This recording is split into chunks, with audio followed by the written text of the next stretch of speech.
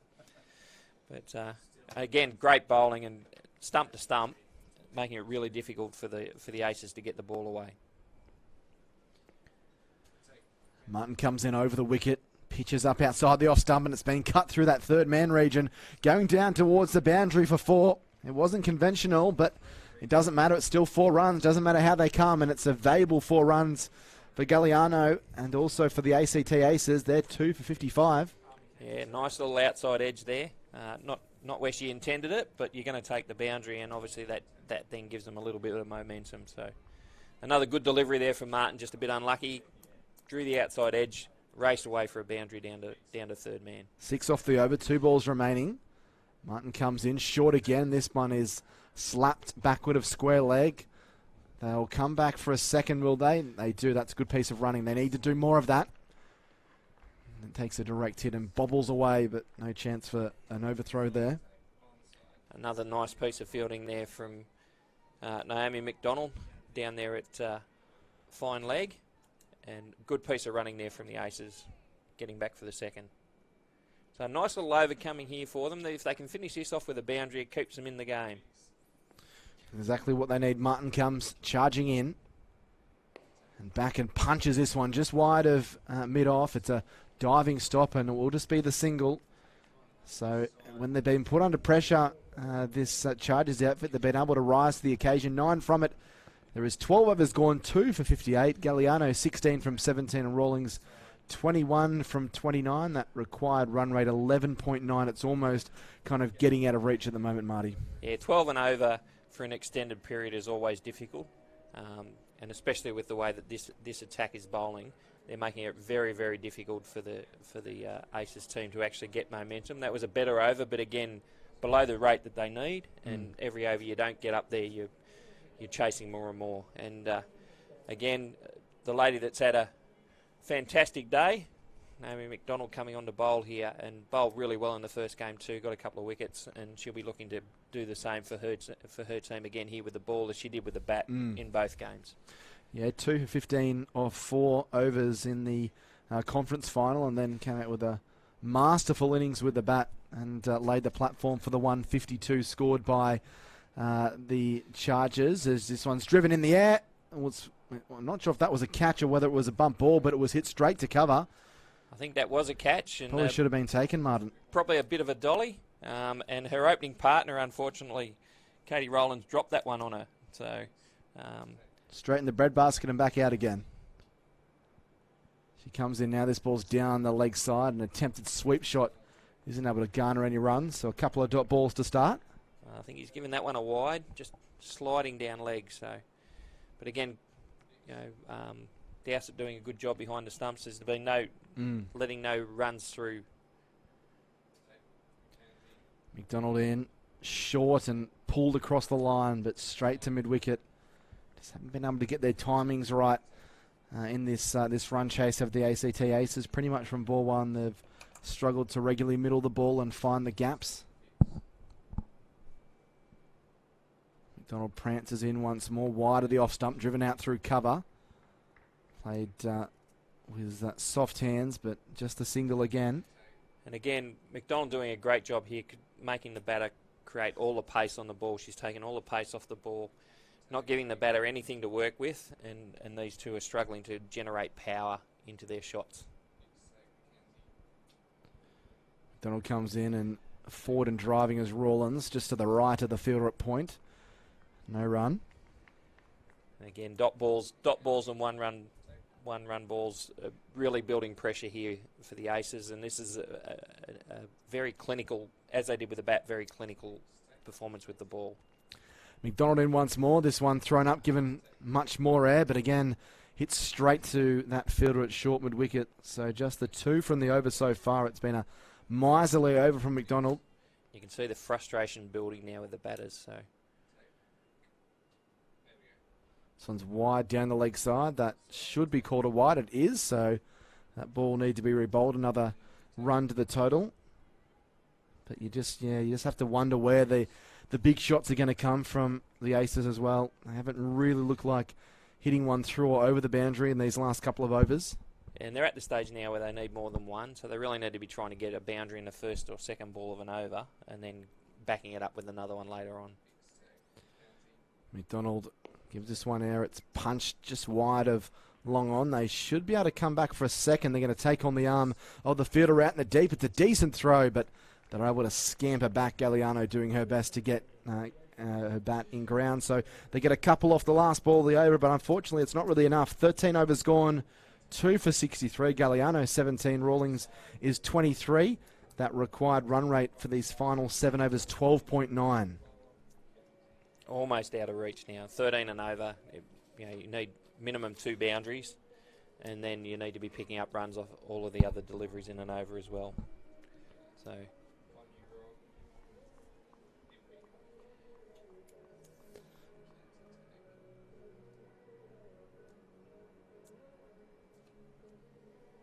Alicia Fernie coming on to bowl. Again, the nuffy of the team. So she loves her cricket. Loves everything about cricket. Big fan of all of the trivia, and apparently we'll give our own Maddie Ellis a bit of a run for his money. Oh wow! Okay. So, yeah, that's. I didn't think that was possible, Marty. Fernie comes in. She pitches this ball up, and it's driven firmly out through extra cover for the single. Yeah, well, I thought that was, although she was a bit surprised that he does have the cricket library. So she doesn't have the library, but she does. Being a woman, she stores the knowledge in her brain, not on the bookshelf. That's right. Us blokes, we need to go and research each time. But doing a great job here for her team, and so excited to be out here today, as all the girls have been. Fernie comes in over the wicket. This ball is cut out through backward point. Bit of a juggle there, and they allows the batters to get through for a couple. And I guess with obviously without writing the Aces off at the moment, obviously the Chargers would have a bit of an opportunity to enjoy this now. Not too many times in a sporting field you get to appreciate the arena you're playing in and get to enjoy what's happening out there. Oh, look, I think, regardless of the result, these girls have had such a great time here today to be able to play here. Not just one game, but 2 for these 2 teams. And the 2 teams that were knocked out in the conference finals also enjoying the opportunity. And what a great tournament it's been. And we really are grateful to the Office of Sport and obviously the T20 Legacy Fund in sponsoring it. So Fernie comes in, a hat-trick of singles to start her foray at the bowling crease, and a full toss is mistimed to mid-wicket, no run. And you can see the frustration building here with the batters. They're trying as hard as they possibly can to get the ball away, and it's just not coming off for them at the moment. Hopefully they'll get some away and build a little bit of momentum in the back end of this innings. Fernie in wide of the off stump, and this ball is miscued out to mid-wicket. It's a shot at the stumps. Well, an attempted shot at the stumps. Didn't have the batters fooled, and picks up the single. But I guess we kind of go back to the Coffs Coast Chargers innings, where unfortunately way too many sundries and just too inconsistent with the ball, the Aces really, weren't they, for the majority of the innings. So you see Fernie with a pitched up delivery driven out through cover for a single.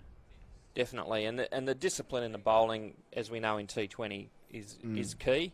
And these girls have bowled beautifully, not only to particular batters, but to the field that's been set by their skipper. And again, you can't sing the praises of Kate Jackson enough in the way that she's reacted very quickly to any changes within the game, and especially setting the fields to suit the bowlers who are bowling, and to suit her players. And she's got the right fielders in the right places. So again, as we said, Grace Wilson's done a fantastic job out on the boundary rope, covered a lot of territory for someone that hasn't had a bat or a bowl. She's done a fantastic job out on the boundary, and the keeping from Dowsett, all been highlights for the girls out there today.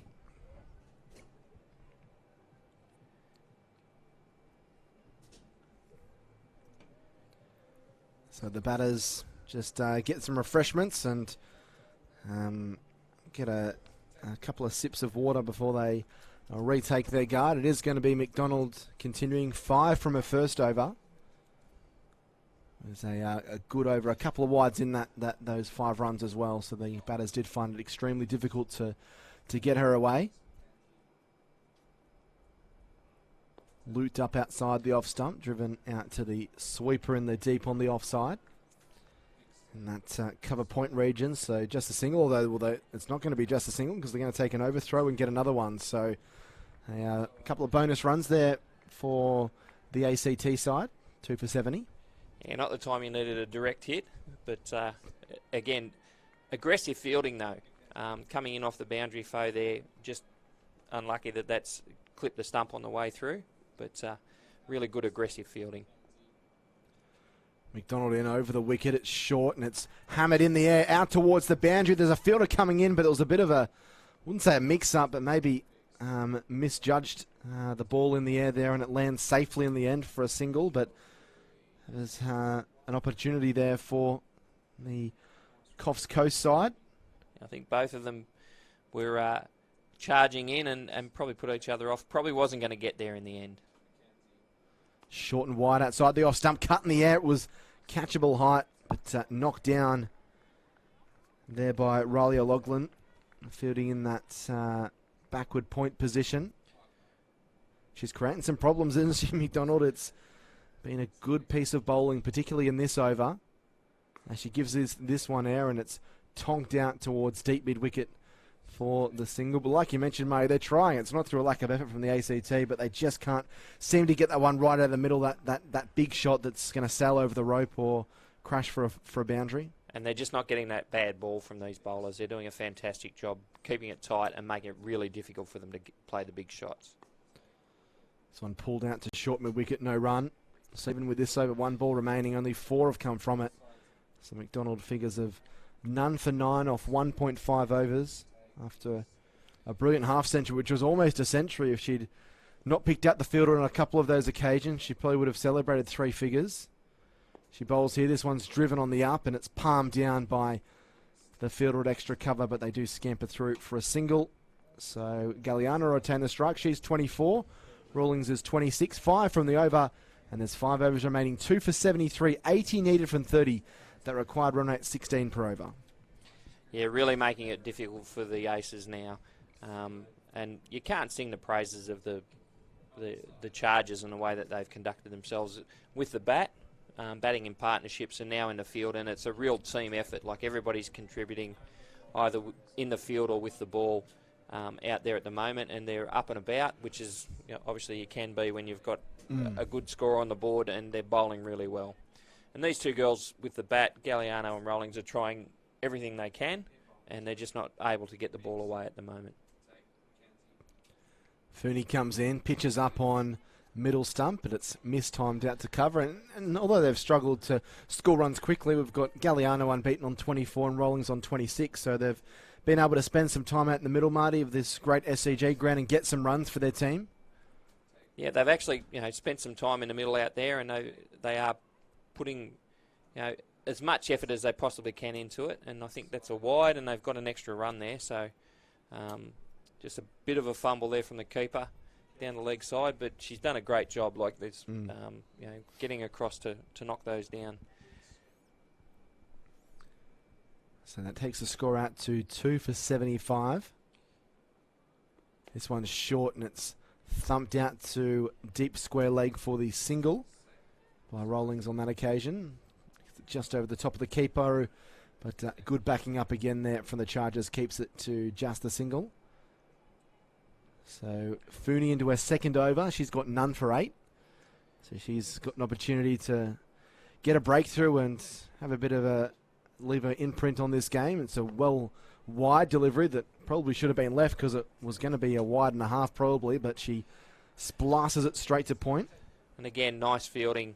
And as you can see, they're closing in. They're not sitting back on the circle. They're really trying to hunt in and cut off even the singles still at the moment, even though they've got this run rate right up. Fooney in, and this is a good delivery. Yorker length on that off stump, just outside the off stump, and hit back to the bowler by Galliano, who couldn't really get enough bat on that, convincingly enough to get it through the gaps. Unfortunately, just yorked herself coming down the wicket to that one. Fooney in this one. Short of a length or middle stump, and it's hoiked around the corner by Galliano for a single. So 1 ball remaining, Marty. Again, only 4 from it. Yeah, very good over again. And the girls, are obviously bowling really, really tight lines and making it almost impossible for the aces to get boundaries away. And pitched up, but gets enough of bat on it to beat the diving stop at mid-on.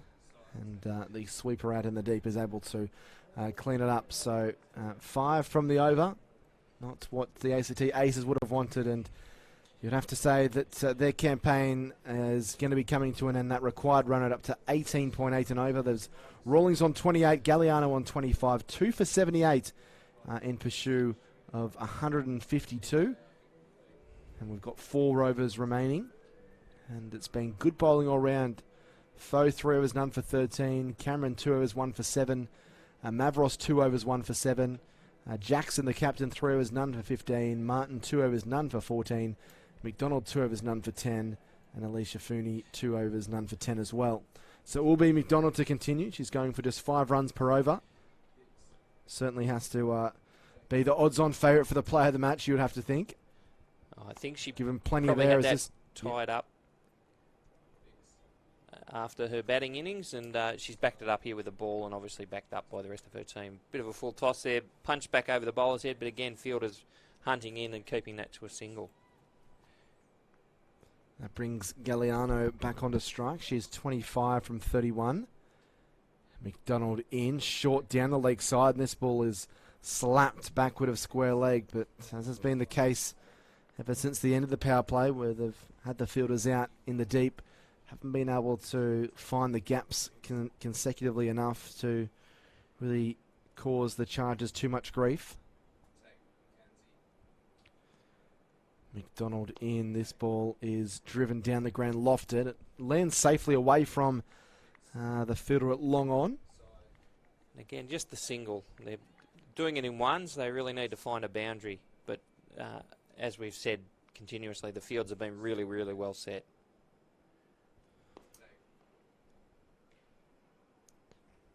This one's driven firmly down to long on. So doing it in singles at the moment, but it's not through a lack of trying for the ACT Aces. They've played some really good cricket today, but unfortunately probably let themselves down with the ball, and anytime you're conceding 150 plus and having to chase that down is going to be hard, as this ball is going to be called a wide just outside the line markings there. And the other thing too that the Chargers have done is they've really rushed through their overs, so they're giving the batters no time to get settled. So while they've been on top, they've really rushed the game along.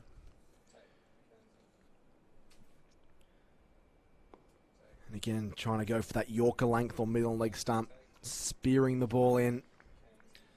1 ball remaining, 5 from it so far. 19 balls left in this innings, 2 for 83. Macdonald in. She gives this one plenty of air, but it's driven firmly and lofted down towards long off. Fooney does the fielding, just the single. So 6 from it. Galliano is 27. Rawlings is on 31. And 17 overs gone. It is the ACT Aces 2 for 84 in reply to the Chargers' total of 152. The batters that were dismissed: Amy Jason Jones bowled Mavros for 13, and Victoria King bowled Cameron for 2. But Rawlings 31, Galliano 27 have put together a decent partnership, but unfortunately for them and for the ACT haven't been able to find the boundary or clear the boundary enough to really have a decent shot at getting close to this total. It's going to be a resounding win for the Chargers, although the ACT Aces do have 3 overs to add some respectability to the scoreline and pass 100 and try and get as close to that 152 as they can. Required run rate 23 runs per over off these last 3 overs. Fooney comes in, pitches up. This ball slugged out through mid-wicket, and they've found the gap here. It'll be at least 2 as the sweeper comes around and it cleans up. That's Hannah Foe, who... good strong arm there from the boundary. Well, she had to wait a while to bat today, didn't she? Because she missed out in the first game when they won in by 10 wickets, and then she probably had to wait until about the 13th or 14th over of this innings. Fooney pitches this ball up on leg stump, but inside edge onto the pad, bobbles away onto the offside. And again, nice tight bowling, good full length. We have had a message from Marie Cornish, who's a famous Australian player who now lives out near Dubbo in Wellington, and she's noted that it's so fantastic to see these country girls getting to play on the SCG today. Fooney pitches up, slap down towards long off. As the fielder down there, Mavros, isn't able to deter the batters from coming back for a second. So a good piece of running here. So 3 balls gone in this over, and they've picked up 4 runs as Rawlings moves to 35. Opportunity for her to potentially get a 50 here if she can find the boundary a couple of times in these next few overs. 15 balls remaining. Doing a great job, trying as hard as she possibly can. She faces up here and she backs away and she crunches this one to mid-wicket, but isn't able to pierce the gap. It's another dot ball. And just such good field placements still, and they're still hunting in. They're not sitting back on the circle and giving them those easy ones, and they're making every run a challenge for the aces to get. Fooney in, pitches up on leg stump, but again it's just that awkward length that the batters haven't been able to do anything with, and it bobbles across onto the offside. So a clever piece of bowling that. She was backing away trying to give herself a bit of room to free her arms, and she just followed her with it. And we see that a lot in T20 cricket now, where the batters are moving around a lot and the good bowlers are able to follow them. Fooney in, full toss. That should be a no ball. It is, and it's hooked around the corner for 4. So they get 5 runs from that. So that just stops the bleeding a little bit, and Rawlings will move to 39 from 49, and she'll get a free hit here. So this has been their best over in a while. 9 coming from it. And a free hit, if she can maybe sneak a maximum here, it just keeps that dream alive a little bit longer.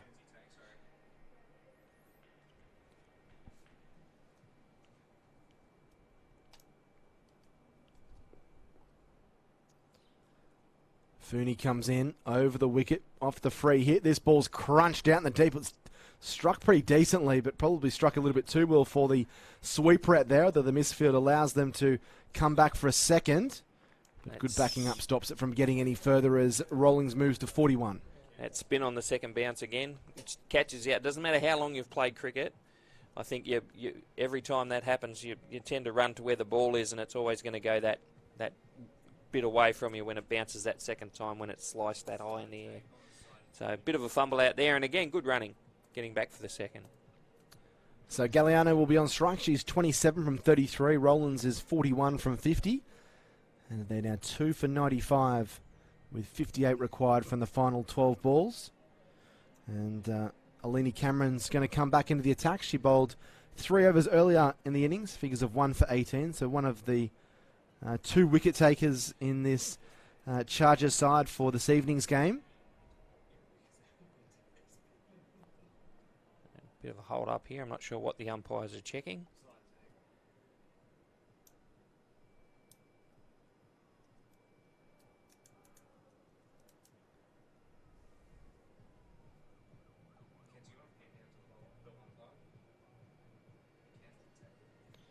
So still a bit of a discussion going on between the 2 umpires. Just trying to confirm some details. I think they're trying to check. I think one of them may have had her down for 4 overs already, but she has only bowled to 3 and bowled very well early on in the innings. So Cameron comes in over the wicket, and this delivery is hammered out towards mid-wicket. They won't be able to find the boundary rope, but they are able to get through for a couple more. Nice shot that out over the infield, and just a little bit more power would have got that one away to the boundary. So good intent. Yeah, they're showing some fight the last couple of overs, the Aces. And now driving on the up, and it beats the infield there. A bit of a misfield as it bobbles away from the infielder there, O'Loughlin, and they get back for 2. So Galliano now with back-to-back 2s, moves to 31 from 35. And good recovery. A little bit of a misfield, but she bounced up really quickly and chased it back to the boundary to keep it only to the 2. So still up and about in the field, which is good to see from the Chargers girls. The Aces 2 for 99 in the 19th over. Cameron in, it's short and it's hammered away onto the leg side, but it will just be the single, but it does is enough for them to bring up the 100. So a little milestone there for the girls from the ACT. And again, as you say, adding a bit of respectability to their score, but shows that they're not giving up. They're trying as hard as they possibly can right to the end of the game. In comes Cameron, pitched up on off stump, driven down the ground. It was a good classical off drive there from Rollins, who picks up the single. Takes her to 42, so if she can manage to squeeze out 8 in the next 8 deliveries, that'll be a nice little reward for her for a day's work. That ball has actually wrapped up the victory now for the girls from the Coffs Harbour, but they'll pick up a boundary, the Aces. Galliano stepping back and crunching that one out through mid-wicket, just waited on it and didn't try and hit the ball too hard, picked the gap brilliantly and picks up 4. That's a lovely shot. So freeing the arms up, a bit more pace on the ball has made it a bit easier, which shows how well the spinners bowled earlier, just taking the pace off the ball and making it difficult for the batters to generate pace. So, yeah, great shot that. So there's been a good over 10 they've come from it. 1 ball to come. Galliano now 36 off 37, almost going a runner ball. And she goes and edges, but it's been dropped by the keeper. They'll scamper through for a single. Give out a couple of grabs at it.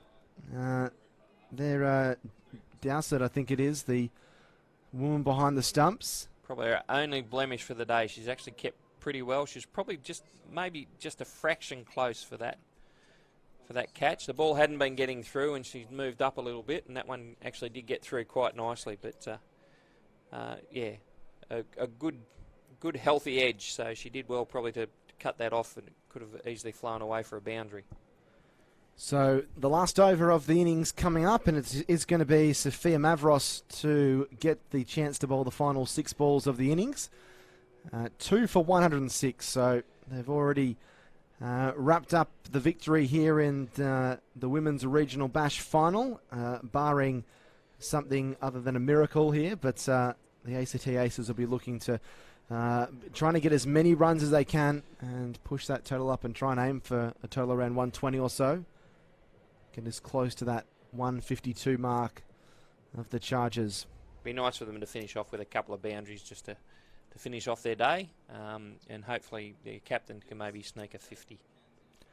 Mavros comes in, it's short and it's hammered down the ground, and it is being hit straight to mid-on, and the catch is taken. So a 3rd wicket falls. Mavros comes back, only takes her 1 ball. She picks up her 2nd wicket, and that is the end of Galliano for 37. It was a dreadful delivery, but they often get wickets as it was just edged, really top-edged down towards mid-on. Well, clearly all of the good bowling that's been done before is wasted when all you can do is come in and bang it in half-tracker and slice straight to mid-on, and a nice catch taken there by Borgia. So unfortunate for Galliano. She tried as hard as she possibly could while she was out there. Nice little innings of 37 off 38 deliveries.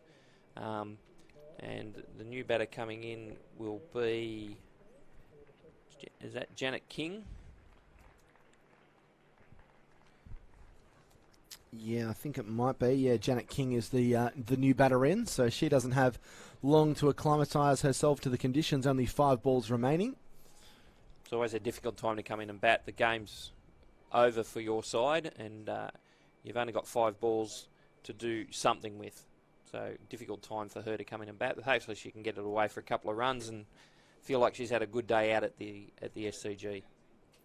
Mavros in short, and this ball is taking the edge. There'll be a chance for a run out. There is a run out, and Rawlings unfortunately has run out for 42. So a wonderful innings comes to an end. She's filthy with herself, but it was a bit of a suicidal run. Didn't really need to be taken, I didn't think, but back-to-back wickets, and they're on a team hat-trick at the moment, 4 for 106. Yeah, a bit of I think it came off the thigh pad of the keeper, the batter, stopped by the keeper, who then managed to pick it up and threw the stumps down. So a nice piece of work there from Dowsett, just to, I guess, redeem herself from dropping the catch the over before, but really tidy piece of work behind the stumps. So not the over that I'm sure the ACT Aces were hoping they could have, Marty. They've lost 2 for 9 in 2 balls. Yeah, probably not the way they'd like to finish the game, but gives a couple of other girls a bit of an opportunity to have a bat out in the middle. And coming in now is...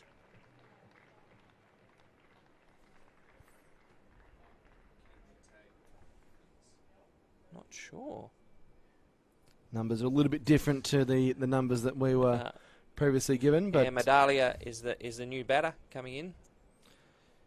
So it will be Medalia on strike. King is still on naught after that previous ball run it. This ball's down the leg sides. That will be a wide, and they get their first run for the over. Great piece of keeping there in the 20th over to be darting across and taking. That's a big wide down the leg side, and did very well for that not to go for 5 wides.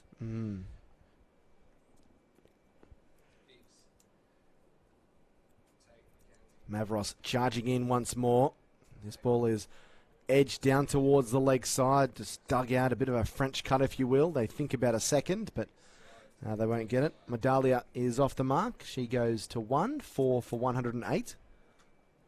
Yeah, streaky inside edge, but gets it down to fine leg and gets off the mark, which is a nice way for her to go with where we've got 3 balls left. So she comes pitched up outside the off stump, comes off the outside edge. It's a shy at the stumps, but the batters are comfortably home as they are able to scamper through for a single. So King is off the mark as well. She's 1. 2 balls left, 4 for 109. Again, another good over there from Mavros. So Mavros in short of a length on middle leg stump, just tucked onto the onside, just keeps it away from the infield enough for them to race through for a quick single. Scamper through. Nice piece of work. 110 on the board, 4 down, so barring a no ball or a wide, this will be the last ball of the innings. With King to face, she's 1 off 2. Mavros comes in over the wicket, pitches up and cleans her up with a beautiful delivery. And so they end the night on high. Mavros picks up her 3rd wicket. She finishes with 3 for 11, and it's a resounding win in the end for the Coffs Coast Chargers, as they are able to win the Women's Regional Bash, the first ever Women's Regional Bash, by 42 runs for the 2019-2020 season. A lovely ball there by Mavros, pitched up, and the old adage, Marty, of you miss, I hit, sung true there for Mavros, and cannoned into the off stump. She finishes with great figures of 3 for 11, and a really professional performance here by the Coffs Coast Chargers to take out the first ever Women's Regional Bash. Fantastic effort, both with the bat. Naomi Macdonald and Kate Rawlins set the tone there with a fantastic 100-run plus partnership at the start, and then backed up by the bowlers and an excellent performance in the field. So great way to finish, 3 wickets in the last over, but all the girls can be really proud of themselves the way they've performed out there today. All 4 teams, obviously, a fantastic opportunity to be playing out on the SCG. There's girls here that now have 2 games on the SCG, starting the day with none, so they will enjoy that, and obviously the Coffs Coast Chargers will enjoy celebrating what has been a fantastic day for them. Comprehensive win in their Sixers conference final, and then to take out the overall tournament in such a resounding way, winning by 43 runs in the end. Great performance, well skippered by Kate Jackson, but I think without a doubt Naomi Macdonald has been the star of the day across all the games, and has really stood out as a player that we probably need to keep a bit of an eye on, and probably, to be perfectly honest, a few of the teams in Sydney should be having a look at, and possibly even some of those in the WBBL. Yeah, fantastic performance by her with bat, and then took 2 wickets in the first game, and then bowled very tidily in this innings as the ACT Aces just couldn't get going. They tried to their heart's content, but just weren't able to come up with those big shots, and that was mainly due to some great field placings and some really good and accurate bowling there from the Coffs Coast Chargers. All set up by that batting. They made 152 a little bit earlier on the back of a fine innings by Naomi Macdonald. But they were able to wrap up the match by 42 runs and take out the inaugural Women's Regional Bash competition. A big thanks to Marty Garoni. A pleasure always to chat cricket and commentate cricket with you, Marty. Hope you've had a good day today. Had a great day, Jack, and I think I'll have a trophy to put in the new office at the Coffs Harbour That'll be nice. CX Stadium, so they'll love that coming back to the region. But as always, great to work with alongside you, and your commentating career is going from strength to strength, and we love having you come and do these days. So thank you again for your time. It's been an absolute pleasure. Mate. Thanks to all our other commentators, Robbie McKinlay, who shoots in and grabs the glory after getting a late flight and not having to help set up. Neil Macdonald, Lukey Minor, Marty Gleeson, and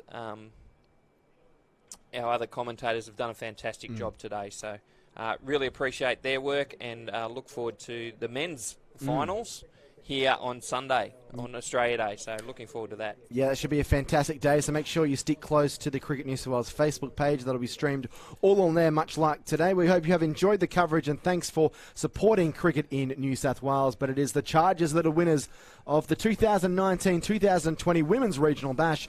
They've beaten the ACT Aces by 42 runs. Until Sunday, this is Jack Clifton and Marty Garoni signing off.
Okay, thank you for your participation.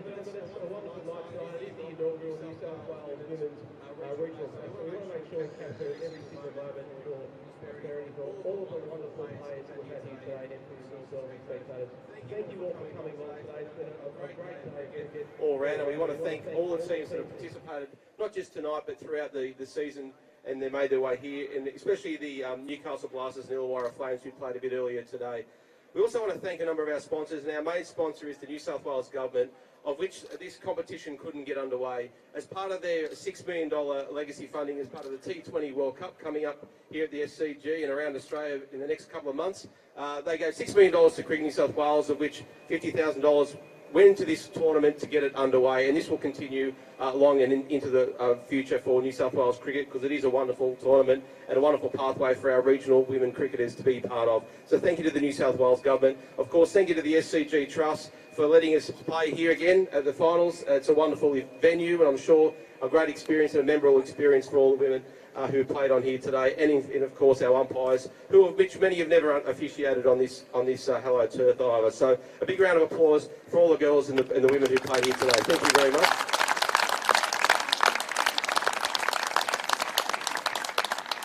First and foremost, I'm going to ask Phil Wishart here from New South Wales Office of Sport to present the player of the final. Phil, it's right here. I think it goes without saying that she might have one to put on the cabinet and one to use for training, but the player of the match is Naomi Macdonald. Well done, Naomi. A wonderful 43 not out of 30 in the first game and 90 not out of 72 in the second game. Great innings by Naomi.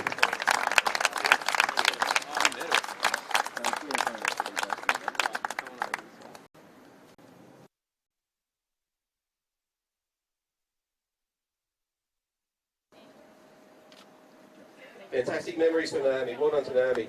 A big round of applause for the ACT Aces as well. Thank you very much. They are the Thunder Conference champions, so they are claiming a title of sorts. They are the best team in southern New South Wales and Western Sydney. So well done to Coach Mings and the team. Well done, ladies. It was a great effort, and we look forward to seeing you back next year. We also just want to, I want to welcome Paul Marjoriebanks, Chairman of Country Cricket New South Wales and also Cricket New South Wales Board Member, and I'll give him the honour of awarding the first ever New South Wales Women's Regional Bash Trophy to the first ever winners and captains, Kate Jackson's Coffs Coast Chargers. Well done.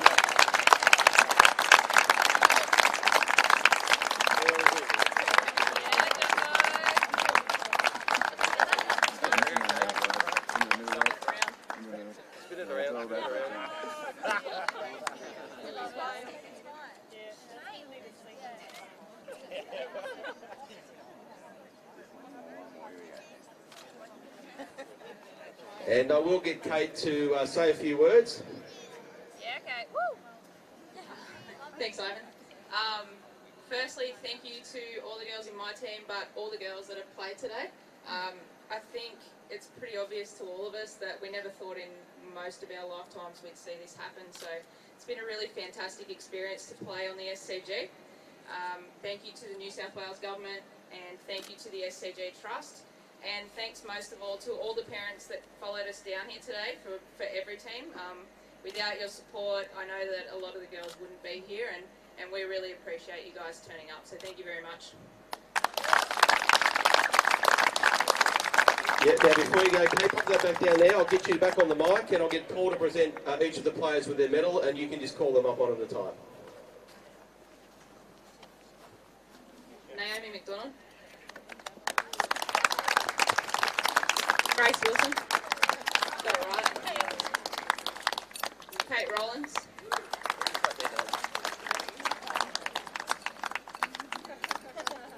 Hannah Foe. Riley O'Loughlin.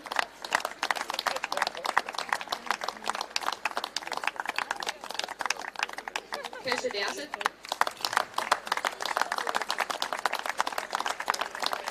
Emma Ross. Georgie Martin. Joe Borger. Alicia Cooney. Sophia Mavros.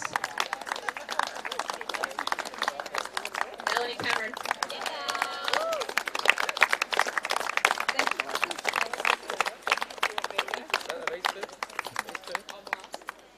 To our manager, Nicole Martin. And coach Adam Roderick.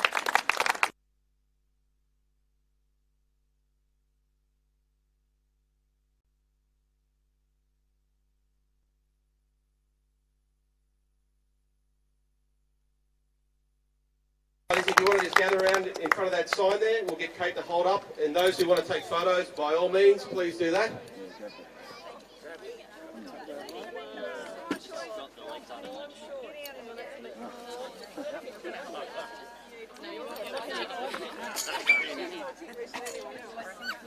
Ladies and gentlemen, I give you the Coffs Coast Chargers.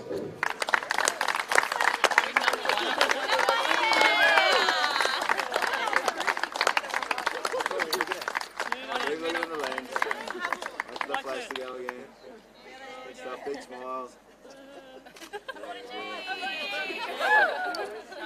Thank you, ladies and gentlemen. On behalf of Cricket New South Wales, we thank you for coming along today, and we really, really appreciate all your support. And good luck to both teams for next year. We look forward to seeing you back here. Of course, don't forget the T20 World Cup is coming very, very soon, so we encourage you all to get along to that. And no doubt in the near future, we'll see a number of these young ladies playing in, no doubt, the Breakers teams, but the Sixers and Thunders as well. So good luck, ladies, and thank you. Drive home safely, everyone, and we'll see you next year. Over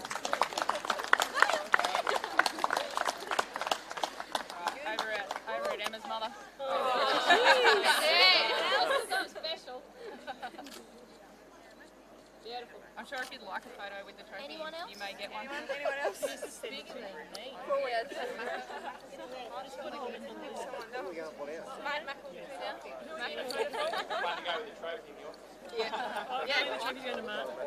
Mum, you can take a photo of me with it.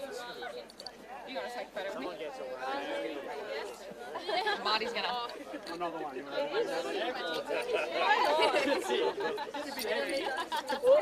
Thank you. Like you're in the Olympics. Take a photo of me. I've got a trophy of me. Hurry up.